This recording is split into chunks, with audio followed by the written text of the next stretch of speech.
This ex Formula One superstar won the most demanding race on the planet with just one fully functioning hand, but how he got here is a truly incredible story. It all started back in 2011 when Robert Kubica had a horrific crash in a rally event. A metal barrier impaled his entire right side of the body. His right arm was almost amputated in that accident, but the doctors just about managed to save it after a 7 hour long surgery. He was almost at his peak in Formula One at the time, constantly outperforming the car. He was so good that Ferrari offered him a seat for 2012 beside Fernando Alonso. That seat was supposed to be his ticket to the big leagues, but all of that was gone in a second. Did that stop him though?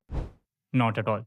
Robert couldn't move his fingers for 6 months, and when he finally did, he called it the happiest day of his life. He had to rewire everything in his life from trying to write with his left hand to driving with it. He miraculously got back into Formula One, but that Kubica brilliance we knew was still missing. We got a glimpse of that in 2021, the first time he took part in Le Mans. He was driving in the LMP2 class, and even though the car kept giving multiple issues throughout the race, they fought through it. The race was almost ending, and they were still in the lead. They were about to win. Robert Kubica was going to get a class win in his first shot at Le Mans. The team already started celebrating, but with 3 minutes left in a 24-hour race, their car just stops responding to the throttle. Imagine the heartbreak.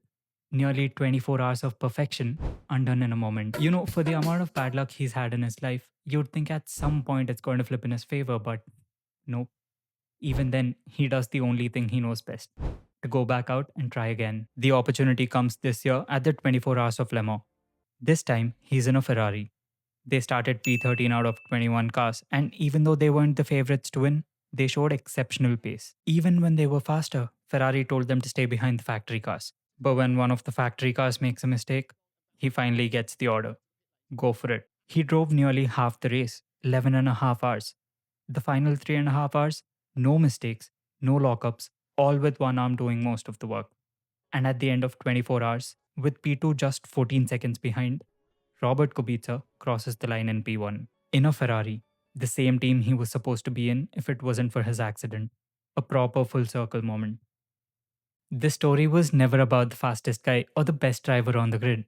It was only about a man who, no matter what life threw at him, no matter how many times he got knocked down, picked himself back up and just kept going.